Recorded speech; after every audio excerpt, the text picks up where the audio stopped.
Molly fell down. Really? Is she all right? I'm not sure. Her teacher at school said she passed out in swim class. Molly, my daughter, had hyperventilation in school swimming class and had to be taken to the hospital. As I walked into the hospital, Molly was soundly asleep. I let out a sigh of relief when I saw her face as she slept. Hey Sarah, how is Molly? Is she all right? John, my husband, also ran over as soon as he heard the news. She's just sound asleep now. You can calm down, the doctor said, but his face looked sad for some reason. Doctor, tell me everything. I pushed him and almost yelled at him. He seemed sure of himself and asked, How does your daughter get along with her grandparents? Why do you ask that? What was it? This time the doctor asked me again, How does your daughter get along with her grandparents? I didn't know how to answer the strange question. Hey doctor, don't insult my parents anymore, John said, his voice shaking with anger. I could feel his anger because of the bulging veins on his temples. What's wrong with you? My husband doesn't usually show how he feels, so I was surprised by how he acted. All right, I'll tell you. As a mom, I was shocked by the incredibly sad truth that the doctor told me. My name is Sarah Wilson. I work in an office and am 42 years old. We live with my husband, who works in an office, our daughter, who is in elementary school, and my in-laws. There are 5 of us in total. At first, we didn't live with my in-laws. Though my job paid well, I would get home late at night during busy times. As a manager, John often put work ahead of other things as well. John's parents cared a lot about school. Thus, John was focused on his work and always wanted to reach new heights, even after he joined the company. He was so dedicated to his job that he would keep working at home, even after he got off work. Because of this, John and I often made Molly, our daughter, feel alone. The other day, I sighed and told him, We make a good living, but I feel bad for Molly because this makes her lonely. Next, John gave an idea. Sarah, let's live with my parents if that's okay with you. In fact, they've been saying this for a while. Michael, John's father, was a top worker who spent many years at a large trade company. Elizabeth, John's mother, was a teacher who worked at a well-known middle school before she had John. But Michael had to quit early a few years ago because his long-term illness was getting worse. After quitting her job as a teacher, my mother-in-law took care of the family as a stay-at-home mom. When my father-in-law retired, she started working part-time to make ends meet. We sent the same amount of money to his parents every month with my husband. I was also thinking about making changes to the family home so that it looks like a duplex. I believe it's a good chance. That's right, I believe Molly would do better in a house with a yard than where we live now. Molly's school would be better off in the country than in the city. Every night after Molly went to bed, we would talk about this and then call my mother-in-law to tell her what we had decided. This is what we found. Ellen, what do you think? That would be great. Indeed, we had planned to suggest that you live together. Thank you for telling me this. It made me feel better.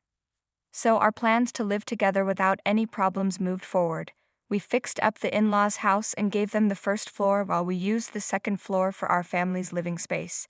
We didn't put up locked doors between the areas so that we could always get to each other's when we needed to, but we did value each other's privacy. Because my husband and I got home late from work a lot, I also thought that Molly wouldn't be lonely because she could have dinner with her grandparents on the first floor. But I couldn't help but feel bad about my in-laws every morning before I went to work. Thank you so much for always watching Molly while John and I work. No trouble. Yes, Sarah, we love our niece Molly very much. Don't stress over it. You should listen to Grandma and be a good girl, Michael said with a big laugh. Yes, I see. After that I'm leaving. Thank you ahead of time. Having my in-laws on my side made me feel stronger than ever before at work. It's been 3 months since we moved in together. I got home earlier that day because I finished work early. Molly came running up to me, crying, and gave me a tight hug. Why are you upset, Molly? Why do you cry? Molly grabbed my arm and wouldn't look up. As Elizabeth tried to stroke Molly's head, she said, It looks like Molly is so happy to see her mom. Molly strongly shook her head to show that she didn't like it. Elizabeth gave a sad smile. That's not okay, Molly. Your grandma always helps you with your schoolwork for you. If you act like this, it makes Grandma sad. I think she's just at the age where she wants her parents to spoil her, right? I'm sorry for making you feel bad. Elizabeth said with a soft smile, It's okay. I don't mind. Molly did her best with her schoolwork up until now. She is very smart. Elizabeth tried to pet Molly on the head, but Molly shook her head very hard to show she didn't want to be petted. Molly, Mummy is going to get mad. Tell Grandma you're sorry. When I scolded her, Molly turned to Elizabeth with a shaking voice and said, "Sorry, Grandma." At that time, Molly seemed very close to her grandparents, so I didn't think much of it. I thought she just didn't want to study because she wanted to play. I told Molly, "I'm sorry." When Elizabeth saw that I was looking, she quickly covered her eyes with a laugh and said, "Something got in my eye." As time went on, I saw that both Elizabeth's and Molly's behavior was not like them.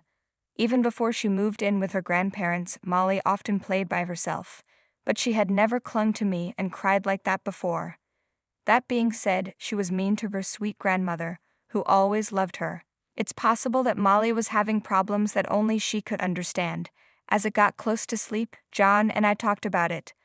I could spend more time with Molly if I worked less. She might not be so lonely. What do you mean? There's no need to worry because my parents are taking care of Molly, as we've talked about this many times. Yes, I understand, but your parents are good people. They can't be Molly's mother. Do you think my parents aren't good enough? John made a face and glared at me. When he didn't like something, he often gave me that look. That's not what I mean. Anyway, we should just let my parents take care of Molly. He kept saying it, then turned his back on me as if to end the talk and fell asleep. When winter came, my busy work routine finally started to slow down. Let me do the dishes while you rest. Really? Aren't you worn out from work? Work isn't too busy right now, so I can clean and do laundry on my days off. Is that true? I'll believe you and watch TV. I chose to spend time doing chores around the house to make up for the time I wasn't able to give before. John kept working like he always did. Sarah is working hard, so let me take care of Molly's shower.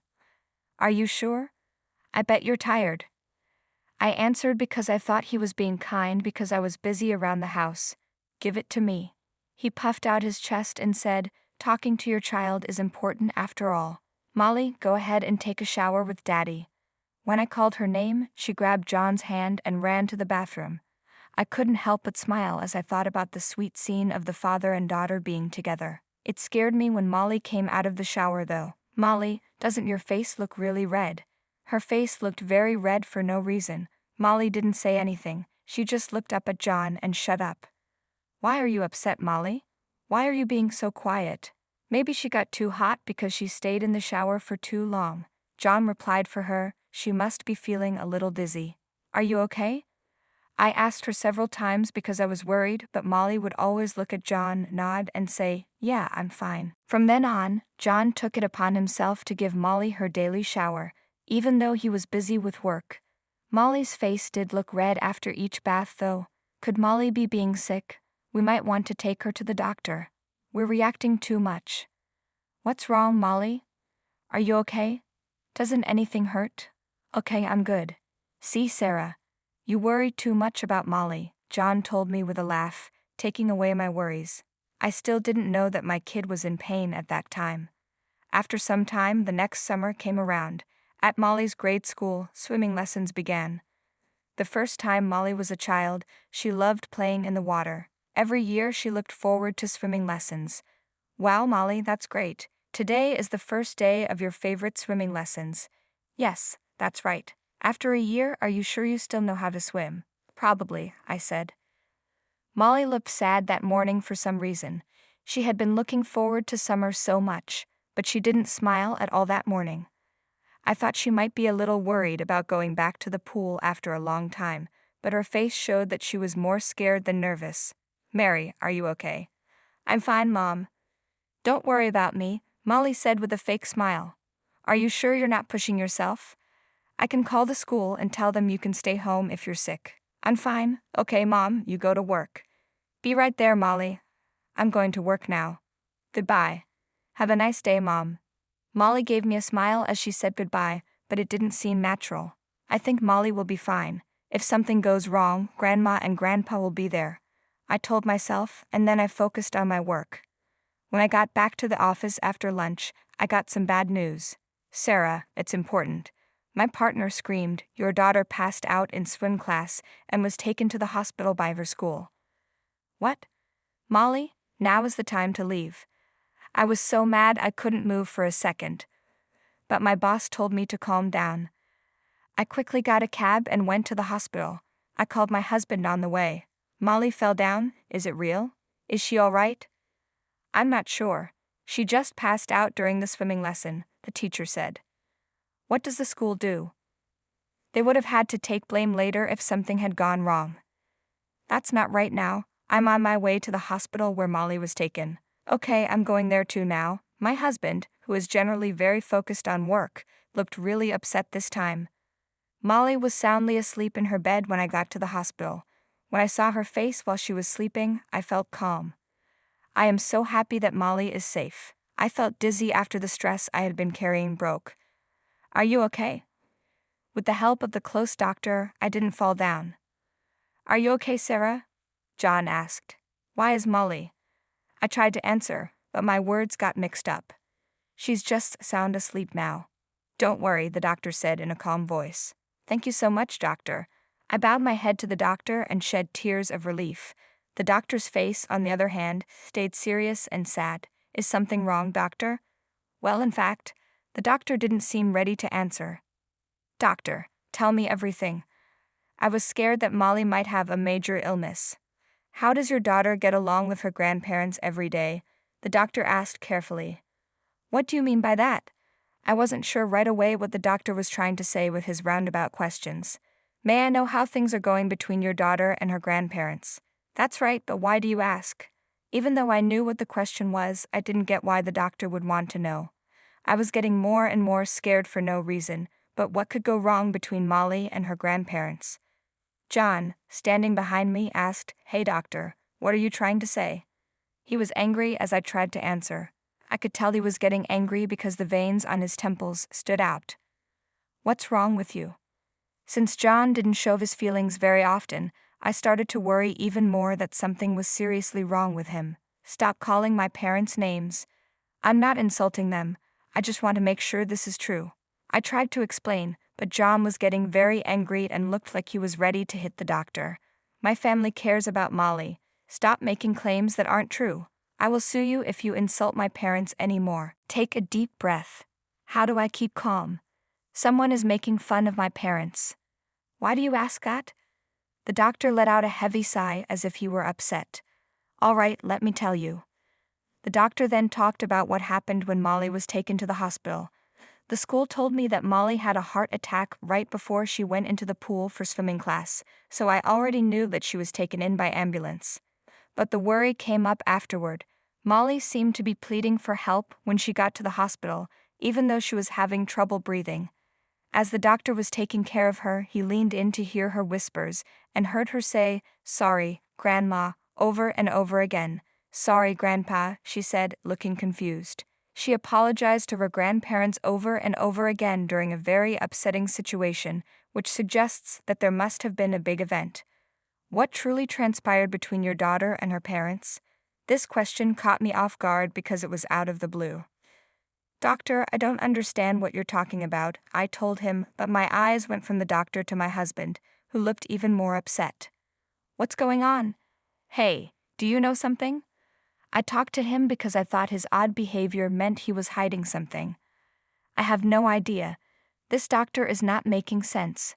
My parents could not possibly hurt Molly in such a bad way." John, who had been mad, started laughing out of the blue as if he were trying to hide something. "What I've said is not nonsense. I'm just telling you the truth. On top of that, I didn't say that your parents did something bad to your daughter. Now I get it. In that case, I want to be clear. I think her grandparents may have been making her upset on a daily basis. Because of this, we have already called Child Protective Services. I told you not to do what you want. If I have any doubts, it is my duty as a doctor to call the right people right away," the doctor replied. Maybe our loud talk woke Molly up because she opened her eyes. "Mom." "Hey Molly, you're awake. Thank God." As soon as she sat up, I ran over and gave her a tight hug. The doctor told John, "You can take her home today." John said, "Of course. We can't leave her with a doctor who is so careless." "Hey Molly, let's go." Then he grabbed our daughter's hand and tried to push her to walk. "Don't touch her." I pulled Molly's hand away from John without even thinking about it. John and I were tense, but I was more worried about Molly's health. John kept yelling in the cab ride home, "That doctor is telling lies. He wants to hurt my parents' reputation." I wasn't going to believe what John said, so I kept quiet. "What? So you don't trust my parents too?" "That's not it. Molly, have your grandparents abused you?" "No, I haven't." "See? Molly says she hasn't been treated badly. That doctor was making things up." Molly's answer seemed forced, like she was under a lot of stress from John's bossy attitude. I thought about what might have happened between Molly and her grandparents when I saw how scared she looked. There must have been something horrifyingly scary that Molly thought about but didn't want to tell me. The fact that the doctor called Child Protective Services showed that he or she was very worried, but I knew that if my in-laws said they didn't know, that would be the end of it when I asked them about it. There was no proof that they were bothering my daughter. "Hey, do you not hear me?" I woke up when I heard John's voice. "Sorry, what did you say?" "I told you before not to let anyone from Child Protective Services in if they come to check things out." "Why?" "We should let them in and show that everything is okay if we have nothing to hide." I argued with him, even though I knew it wouldn't help. "What if it makes people in the neighborhood talk? It might hurt my job. Think before you speak." John had always lived the life of the top. From the time he was a child until now, he had never failed at anything. The thing he feared most was getting a bad name, which made me wonder if his pride was more important than our daughter Molly's health. Should he look out for his pride more than his daughter? I looked at the taxi's dash cam while I was thinking about this. Yes, that might be helpful. I realized I hadn't told John or my in-laws an important fact. The next day, I claimed everything was fine, asked for time off at work, and then waited for Molly at her school's gate. I called her name and told her to come here when it was time for her to leave.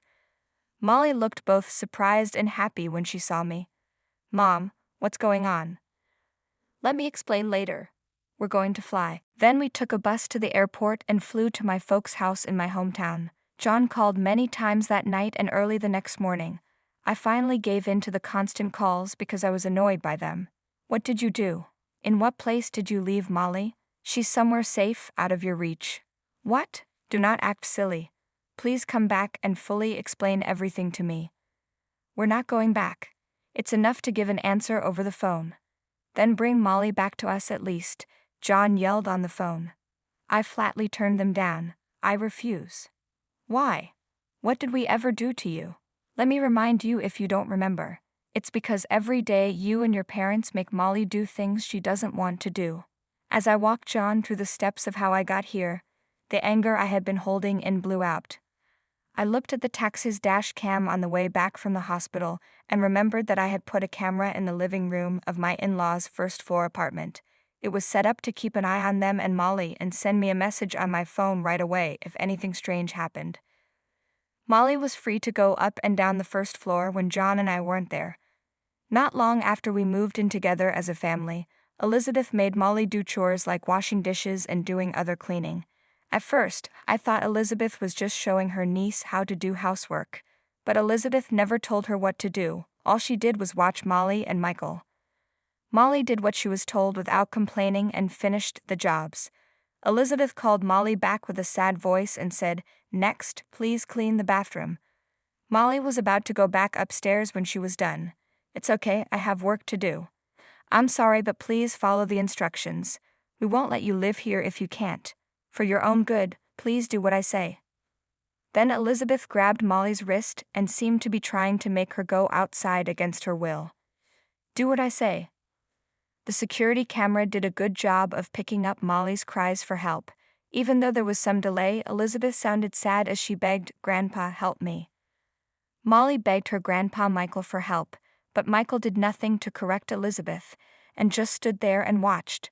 I couldn't say anything when I saw this unbelievable truth play out on the video. Molly seemed to be getting picked on by her grandparents every day when I wasn't home. I was shocked that my grandparents were up to no good behind my back. I told John that Molly was being picked on by his parents, but I kept the security camera a secret. because he thought she meant something else. John got angry and said, "Molly, after all the punishments, she still talked. Wasn't that enough? So you started everything, right? You mean to say that? I talked about what your parents did, but I never said you were involved. You lied to me. That is disgusting. Horrible. Who has been hurting our elementary school daughter?" I thought back to the times when John insisted on giving Molly showers. You did something during Molly's shower. I didn't have strong proof, but I chose to talk to him anyway. It's for school. She no longer wanted to study, and she seemed happy with how she did on the test. It was just a thought that I'd correct her. Reeducation. What do you mean by that? Molly is scared to death. I told Molly she couldn't get out of the shower until she was sure she knew the answers. John admitted that he was wrong. When the doctor at the hospital asked about Molly's relationship with her grandparents, you were mad, right? That wasn't done to keep your parents safe, though. You were afraid of getting caught making your parents do something they didn't want to do. That's also why you won't let Child Protective Services step in. Surveillance footage clearly showed John making threats against his parents. Molly's in-laws weren't making her do things she didn't want to do. Molly's face was always red because she had to stay in the shower for a long time. Molly had a bad experience in the shower, which turned water into her fear. Then Molly was scared again on the day of her school swimming class. She had a fear attack as soon as she tried to get into the pool. You're to blame, she can't use the pool she loves anymore. What? I don't think you get how I feel. Don't tell me about it. As a child, I was made fun of if my grades dropped even a little, because my father was a top executive and my mother was a well-known teacher in the area. I don't ever want to feel that bad again, so I was strict with Molly, so she wouldn't have to go through what I did. That's what I think parental punishment was. John began to laugh in a scary way after hearing those words. When my dad had to quit because of his long-term illness and asked me for money, I felt like I had won. I made them pay for what they did. I promised my parents that I would give them money if they would strictly control Molly. That's what I agreed to when I agreed to live with them. When I found out how badly John really felt, I was shocked. Not only did I record this call, I did more. The security camera also caught both what he said and how he swore at his parents. This proof will help me keep her safe. Your job is done. Wait a minute. We can work this out. John was getting scared at the end, but I didn't know what else to say, so I hung up the phone and blocked his number. I took the surveillance camera video, the call log, and the hospital report to the police and child services. This is awful. The video and audio are clear evidence, the police officer who arrived said, promising to take care of the problem right away. Afterward, the new things Molly taught me shocked me. Molly told me in tears, because Dad threatened that if I didn't do it right, he would put busy Mom through the same ordeal. That's why she didn't tell me sooner. Please protect Mom. John, who was her real father, had been making threats against her the whole time. She had been keeping her worry and fear to herself to keep me safe. She tried to keep me, her mother, safe even though she was only a child. I didn't realize how much pain my daughter was in.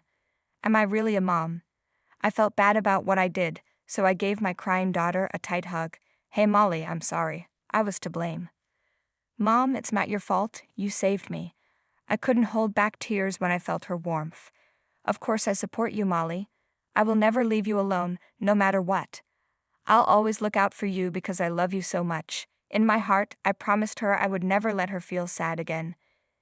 In the end, the medical report and the recorded phone calls were what made the difference, and John was jailed for criminal injury. However, the in-laws were given special permission. After some time had passed, my in-laws Michael and Elizabeth, who looked very thin, showed up at my parents' place. You two, Sarah and Molly, I'm so sorry. We're truly sorry, but it's too late to say sorry now. We knew it was wrong, but we couldn't say no to what he asked. Our grandchildren are such bad kids. I told them, please lift your heads. Based on the films, it's clear that John forced you to hurt Molly. To be honest, I wanted to blame my in-laws, but that wouldn't make things better. Michael said he was sorry. He had a long-term illness that should have hurt his legs, but he stood straight up with a funny look on his face. Maybe it was because he understood how I felt. We did something terrible to our dear granddaughter, even though we were scared. This is true. We don't want you to forgive us, but we did want to say sorry. Molly walked over and gave Michael and Elizabeth soft pats on the backs. I'm not mad at you, Grandpa and Grandma. Thank you for helping me with my homework.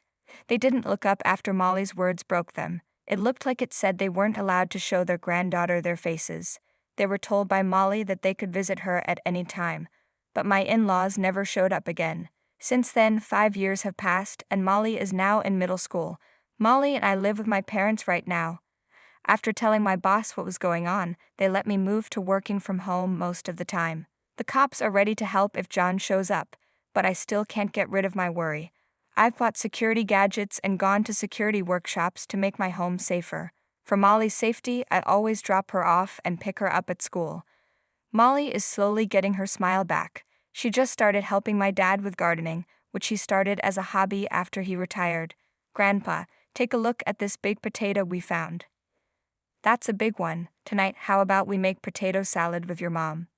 All right, let's do that. The two of my parents seem to have gotten better since they moved in with Molly.